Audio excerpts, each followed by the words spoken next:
Sir నమస్కారం sir. నమస్తే. Sir Kannappa టీమ్‌కు high court అయితే షాక్ ఇచ్చినట్టుగా తెలుస్తుంది సార్. మామూలుగా కన్నప్పకి ఇబ్బందులైతే తప్పట్లేదు. మొదటి నుంచి కూడా ఎన్నో ఇబ్బందులైతే ఇది ఫేస్ చేస్తూ వస్తుంది. ఇప్పుడు కూడా హైకోర్ట్ షాక్ ఇచ్చింది. నోటీసులు పంపించింది. రిలీజ్ ఆగిపోయిందంటూ కూడా వార్తలు వస్తున్నాయి. ఎవరో కంప్లెయింట్ చేశారు ఈ సినిమా పైన అని కూడా చెప్తున్నారు. మరి ఏం కంప్లెయింట్ చేశారు? హైకోర్ట్ ఏం నోటీసులు పంపించింది? మరి ఇప్పుడు ఇది రిలీజ్ అవుతుందా లేదా? మరి మోహన్ బాబు గారు అండ్ కన్నప్ప టీమ్ ఏం చేస్తారు సార్ దీనికి సంబంధించి? కన్నప్పకి అనేక సమస్యలు ఎదురవుతున్నాయి. ముందుగా ట్రోల్స్ స్టార్ట్ అయినాయి.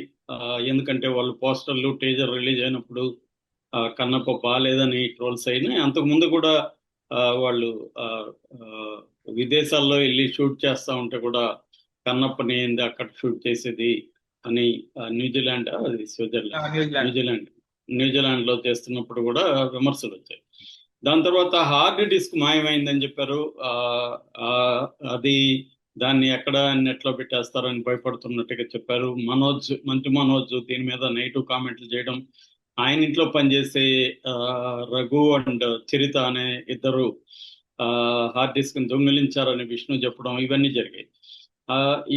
ఆ తర్వాత నిన్నటికి నిన్న సెన్సార్ బోర్డు షాక్ ఇచ్చింది. దాదాపు 13 కట్స్ సెన్సార్ బోర్డు చెప్పింది. సీన్లే తీసేయమని చెప్పిందని చెప్తున్నారు. సో ఆల్రెడీ సెన్సార్ బోర్డు నుంచి వీళ్ళు రివిజన్ కమిటీకి అప్లై చేస్తున్నట్టు కూడా మనకి న్యూస్ వచ్చింది. ఇప్పుడు కొత్తగా ఇదైతే భారీ షాక్ అని చెప్పాలి. హైకోర్టు సినిమాని ఆపేయమని చెప్పింది అని మార్నింగ్ నుంచి వార్తలు వస్తున్నాయి. అసలు హైకోర్టు ఏం చెప్పింది, అసలు ఈ కేసు ఏంటి, దీనికి మోహన్ బాబు టీం ఎలాంటి రిప్లై ఇవ్వబోతుంది, దీన్ని ఎలా డీల్ చేయబోతున్నారు, ఓవరాల్ గా అసలు ఈ బ్రాహ్మణ సంఘాలు మోహన్ బాబు మీద ఎందుకు కక్ష కట్టాయి, దీని నేపథ్యం ఏంటి, ఈ విషయాలు మనం మాట్లాడుకుందాం. యాక్చువల్ గా బ్రాహ్మణ చైతన్య వేదిక అధ్యక్షుడు సిరిపురపు వెంకట శ్రీధర్ అనే వ్యక్తి కోర్టులో కేసు వేశారు. అంతకు ముందు కూడా వాళ్ళు హెచ్చరించారు. గుంటూరుకి వీళ్ళు ప్రమోషన్ కోసం మోహన్ బాబు టీం వెళ్ళినప్పుడు మీరు ఇక్కడ క్లియర్ గా మాకు మా డిమాండ్లను నెరవేర్చాలి అన్నారు. వాళ్ళ డిమాండ్లు ఏంటి అంటే, ఫస్ట్ దీని పోస్టర్ రిలీజ్ చేసినప్పుడు వీళ్ళు క్యారెక్టర్స్ రిలీజ్ చేశారు. అందులో ఒక 2 క్యారెక్టర్స్ ఏంటంటే పిలక గిలక అని క్యారెక్టర్స్, బ్రహ్మానందం అతను సప్తగిరి, వీళ్ళిద్దరి క్యారెక్టర్లు. సో దాని మీదన వాళ్ళు అబ్జెక్ట్ చేశారు. ఇట్లా పిలక గిలక అని చెప్పి బ్రాహ్మణుల్ని కించపరిచే విధంగా పోస్టులు ఉన్నాయి, ఈ 2 క్యారెక్టర్ని తీసేయాలని మీరు ప్రకటించాలి అని వాళ్ళు డిమాండ్ చేశారు. కానీ మోహన్ బాబు వాళ్ళు ఎక్కడ సారీ చెప్పడం కానీ తీసేస్తున్నట్టు కానీ అసలు దాని గురించి ఏం మాట్లాడలేదు. గుంటూరు దీంట్లో కూడా అక్కడ కూడా ఆందోళన చేశారు. ఆందోళనకారులను పోలీసులు పక్కకు తీసుకెళ్ళిపోయారు. అయితే అప్పుడే వాళ్ళు చెప్పారు, మీరు కానీ సారీ చెప్పకపోతే మేము కోర్టుకు వెళ్తామని. అలాగే వాళ్ళు హైకోర్టులో పిటిషన్ వేశారు. ఇది బ్రాహ్మణ సమాజాన్ని కించపరుస్తూ తీస్తున్నారు, అలాగే సనాతన ధర్మాన్ని కించపరుస్తున్నారు అనేది చెప్పారు. సో దీని మీద హైకోర్టులో వాద ప్రతివాదాలు జరిగాయి. జస్టిస్ జేఎస్ సుబ్బారెడ్డి ఆయన ఒక ఆదేశాలు జారీ చేశారు. అదేంటంటే ముందుగా ఈ బ్రాహ్మణ సంఘానికి చైతన్య వేదికకి ఆయన చెప్పింది ఏంటంటే, ఈ సినిమా రిలీజ్ తర్వాత ఆ దృశ్యాల్ని చూసి మీకు ఇబ్బందికరంగా ఉంటే అప్పుడు తీసేయమని చెప్తాం. ఇప్పుడు మేము అసలు దాంట్లో ఏం ఇబ్బందికరంగా ఉందో మీరు చెప్పలేకపోతున్నారు, సనాతన ధర్మాన్ని ఏం కించపరిచింది అనేది మీరు చెప్పలేకపోతున్నారు. ఎందుకంటే మీరు సినిమా చూడలేదు ఇప్పటి వరకు. సినిమా చూడకుండా పోస్టర్ చూసి పిలక గిలక అని పేర్లు పెట్టడమే తప్పు అనే యాంగిల్లో మీరు మాట్లాడుతున్నారు. సో సినిమా రిలీజ్ అయినాక సినిమా చూసి చెప్తాము అనేది జడ్జి గారు, సింగిల్ బెంచ్ జడ్జి సుబ్బారెడ్డి గారు చెప్పారు. అయితే దాంతోపాటు కేంద్ర సమాచార ప్రసార శాఖ, ఇన్ఫర్మేషన్ బ్రాడ్కాస్టింగ్ మినిస్టర్కి సంబంధించిన కార్యదర్శికి నోటీసులు ఇచ్చారు. అట్లాగే CBFC, central board of film certification CEO, అంటే సెంట్రల్ బోర్డు సిఇఓకి, అట్లాగే రీజనల్ బోర్డుకి రీజనల్ సిఇఓ ఉంటారు, డైరెక్టర్ చైర్మన్ ఉంటారు. సెంట్రల్ సిబిఎఫ్సికి సెన్సార్ బోర్డు చైర్మన్ వాళ్ళకి ఇచ్చారు.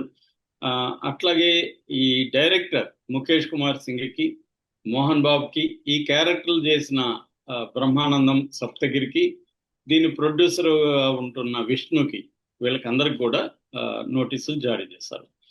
సో ఇది ఆగస్టుకి మళ్ళీ పోస్ట్పోన్ చేశారు. అంటే సినిమాని అయితే ఆపమన్నట్టుగా ఎక్కడా కూడా ఆదేశాల్లో లేదు. ఎందుకంటే జనరల్ గా సినిమాని ఆపమని అడగరు హైకోర్టులు. గతంలో కూడా చాలాసార్లు వచ్చాయి, ఏదో రేర్ కండిషన్ లో మాత్రం. ఎందుకంటే CBFC, central board of film certification, ఒకసారి సర్టిఫికేట్ ఇచ్చిన తర్వాత సినిమా రిలీజ్ ని ఆపమని చెప్పమని అనేక సార్లు హైకోర్టులు చెప్పాయి. ఏదైనా మరీ లా అండ్ ఆర్డర్ ఇష్యూస్ కానీ, లేకపోతే దేశ సమగ్రతకు, సార్వభౌమత్వానికి వ్యతిరేకంగా ఉన్నట్టు కానీ, అట్లాంటి రేర్ సంఘటనలు, అంటే రాజ్యాంగంలో ఉండే 19(2) క్లాజ్ ఏదైతే ఉంటుందో ఆ క్లాజ్ కింద కొన్ని పరిమితులు ఉంటాయి ఫ్రీడమ్ ఆఫ్ ఎక్స్ప్రెషన్ కి. ఈ సినిమా కూడా ఫ్రీడమ్ ఆఫ్ ఎక్స్ప్రెషన్ కిందనే వస్తుంది. సో వాక్ స్వాతంత్రం, ఈ వాక్ స్వాతంత్రానికి కొన్ని కండిషన్స్ కూడా ఉన్నాయి. అంటే ఇక్కడ వాక్ స్వాతంత్రం ఉండకూడదు అని, అంటే మన దేశ సార్వభౌమత్వానికి, సమగ్రతకు భంగం కలిగించడం కావచ్చు, లేకపోతే వ్యక్తుల ప్రతిష్టను దిగజార్చే విధంగా కావచ్చు, ఇవి కొంత వేగ్గా ఉంటాయి. మన రాజ్యాంగంలో ఉండే సమస్య ఏంటంటే దాన్ని ఎంటర్ పెట్టే ఎలాగన్నా చేయొచ్చు. ఇప్పుడు నేను నీదేదో ఏం రా మామ అంటాను అనుకో, నువ్వు దానికి హర్ట్ అవ్వచ్చు. నేనేమో అది నా ఫ్రీ, నేను ఇంకొకటి హర్ట్ కాకపోవచ్చు. నన్ను అంటే ఎవరు, నేను కొత్త వ్యక్తిని అంటే హర్ట్ అవ్వచ్చు. అలాగా దాన్ని ఎట్లా డిఫైన్ చేయడం అనేది వేగ్గా ఉంటుంది. అందుకనే ఇవన్నీ జరుగుతుంటాయి. సో అయితే ఇక్కడ బ్రాహ్మణ సంఘాలకు ఎందుకు మోహన్ బాబు ఫ్యామిలీ మీద ఇంత కక్ష? నిజంగానే బ్రాహ్మణ సంఘాలను కించపరిచినట్టుగా ఉందా? పిలక గిలక అనేవి కొత్తగా ఇప్పుడు పెట్టారా? పిలక శాస్త్రులు ఇవన్నీ ఎన్ని బ్లాక్ అండ్ వైట్ సినిమాల్లో నుంచి మనం బ్రాహ్మణుల క్యారెక్టర్ని కమెడియన్లుగా, తర్వాత విలన్లకి దగ్గరగా ఉండే విలన్ పులో సింహం అనుకుంటే పక్కనుండే గుంటనక్కల్లాగా వాళ్ళని చూపించిన సినిమాలు కొన్ని వందలు సినిమాలు ఉన్నాయి. ఒకప్పుడైతే కర్ణాల్ని, మునసబుల్ని, ఈ బ్రాహ్మణ పూజారుల్ని విలన్స్ గా చూపించిన రామారావు సినిమాల్లో బోల్డ్ ఉన్నాయి, చిరంజీవి సినిమాల్లో ఉన్నాయి. మన అల్లు అరవింద్ వాళ్ళ నాన్న అల్లు రామలింగయ్య చాలా క్యారెక్టర్లు అలాంటివి వేసేవాడు. సో అంటే వీళ్ళు జిత్తులు మారని, ఎందుకంటే సమాజంలో కూడా బ్రాహ్మణుల, ముఖ్యంగా పూజారి వర్గం మీద, అంటే మనకి బ్రాహ్మణులు ప్రధానంగా వైదికులు, నియోగులని బ్రాడ్గా 2 రకాలుగా విభజిస్తే, వైదికులు ఎక్కువగా పూజారి వర్గంలో ఉంటారు. నియోగులు ఏమో చదువుకొని ప్రభుత్వాల దగ్గర లెక్కలు రాసేవాళ్ళు, కర్ణాలు, ఇలాంటి పనులు నియోగులు జనరల్గా మన హిస్టరీలో చూస్తే చేస్తుంటారు. ఎక్కువగా ఈ 2 వర్గాల మీద కూడా సామాన్య ప్రజల్లో వీళ్ళు అధికారులతో కొమ్మక్కయి ప్రజల్ని ఏమారుస్తుంటారు. ఎందుకంటే జ్ఞానము, అధికారము, సంపద, ఈ 3 కూడా మన ఇండియాలో కులం ఆధారితంగానే ఉండేవి. అగ్ర కులాల చేతుల్లోనే ఈ ప్రధానంగా ఈ 3 రకాలు సంపద, జ్ఞానము, అధికారం అనేవి కేంద్రీకృతమై ఉండేది. ఒకప్పుడు శూద్రుల్లో కూడా ఇవి తక్కువ ఉండేది. ఆ తర్వాత శూద్రులు కూడా బ్రాహ్మణైజ్ అయ్యారు, వీళ్ళు కూడా అధికారంలోకి వెళ్ళారు. దాని తర్వాత ముఖ్యంగా దళితులు కావచ్చు, బీసీలు కావచ్చు, ఈ తరగతులకి ఈ 3 అనేవి లేవు. అది రాజ్యాంగం వచ్చిన తర్వాత, అంబేద్కర్ రిజర్వేషన్ల మీద పట్టుబడిన తర్వాతనే ఈ వర్గాలకి ఈ 3 కూడా అందుబాటులోకి వచ్చాయి, కింది వర్గాలకి. సో ఈ నేపథ్యంలో ఇప్పుడు కూడా దళితులు కావచ్చు, లేకపోతే బీసీలు కావచ్చు, చాలా మందికి కోపం ఎక్కడ ఉంటుందా, బట్ బ్రాహ్మణ వర్గాలు మనల్ని వేల ఏళ్లుగా చేశారని, అది ప్రత్యేకంగా బ్రాహ్మణులని కాదు, బ్రాహ్మణ భావజాలాన్ని ప్రధానంగా వాళ్ళు విమర్శిస్తూ ఉంటారు. అలాంటి క్లాషెస్ ఉన్నాయి జనరల్ గానే సమాజంలో. ఇది సినిమాలో కూడా రిఫ్లెక్ట్ అవుతుంది. ఎప్పుడైనా పాపులర్ సినిమా అంటే కమర్షియల్ సినిమాని గురించి మనం ప్రధానంగా మాట్లాడితే, సమాజాన్ని రిఫ్లెక్ట్ చేసే విధంగానే అవి సినిమాలు ఉంటాయి. ఆ సినిమాలు సమాజానికి దూరంగా ఉండవు. ఎందుకంటే దూరంగా ఉంటే సినిమాల్ని ఆదరించరు. జనం చూడాలంటే కనెక్ట్ అవ్వాలి. వాళ్ళకి కనెక్ట్ అవ్వాలంటే వాళ్ళ లైఫ్కి దగ్గర ఉన్న ఇవి ఉండాలి. దాంట్లో కొంత ఎస్కేపిజం, ఫాంటసీ ఎలిమెంట్స్ ఉన్నా కానీ ఎక్కడో కూడా ఎమోషనల్ కనెక్షన్ లేకపోతే సినిమా అనేది ఎప్పటికి కూడా హిట్ కాదు. సో మనం ఇది పాత పత్రికలు ఇందాక నేను ఒక రూపవాన్ అని ఒక పత్రిక చదువుతున్నాను. ఇది ఆగస్టు 1946 సంచిక. అందులో సీతారామయ్య అని ఆయన రాశాడు. అప్పుడు కూడా సెన్సార్ మీద ఆయన కోపంగా రాశాడు. అంటే అప్పుడున్న ఆ, మన censor board national secretary Madras వచ్చారు, సర్ క్లిఫోర్డ్ అగర్వాల్.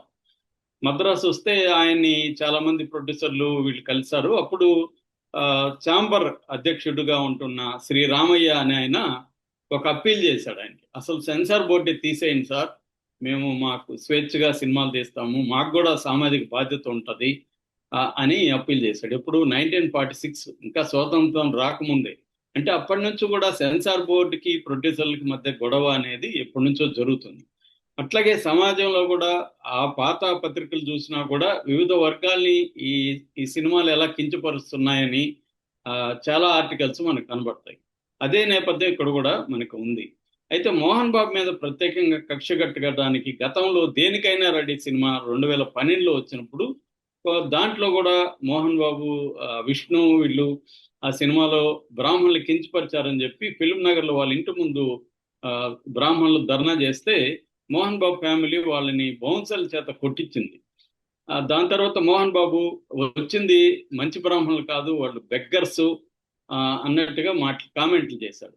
దాంతో బ్రాహ్మణ సంఘాలు, 3 సంఘాలు, బ్రాహ్మణ సమాఖ్య, వశిష్ఠ పురోహితుల అసోసియేషను, తెలంగాణ బ్రాహ్మణ అసోసియేషన్, వీళ్ళందరూ జేఏసీగా ఫామ్ అయ్యి అప్పుడు కూడా మోహన్ బాబుకి వ్యతిరేకంగా కొట్లాడారు, పిండాలు పెట్టారు, శాపనార్థాలు పెట్టారు, చందాలు వసూలు చేసి చెక్కులు పంపించారు మోహన్ బాబుకి. దానికి ప్రతీకారంగా మోహన్ బాబు చెన్నై నుంచి బ్రాహ్మణులను దింపి మోహన్ బాబుని సపోర్ట్ చేసే ఒక బ్రాహ్మణ బ్యాచ్ని దింపి మోహన్ బాబు వాళ్ళు సేవా కార్యక్రమాలు చేస్తున్నారు. ఇవన్నీ కూడా మోహన్ బాబు చేయించాడు అప్పుడు. ఈ నేపథ్యం అంతా ఉందన్నమాట. అందుకని ఇవాళ మోహన్ బాబు మీద వీళ్ళు కక్ష కట్టారు. అయితే సినిమా రిలీజ్కి మాత్రం ఆటంకాలు ఇప్పటి వరకైతే లేవు. కానీ తర్వాత ఏం జరుగుతుందని చూడాలి. Okay sir, thank you so much sir.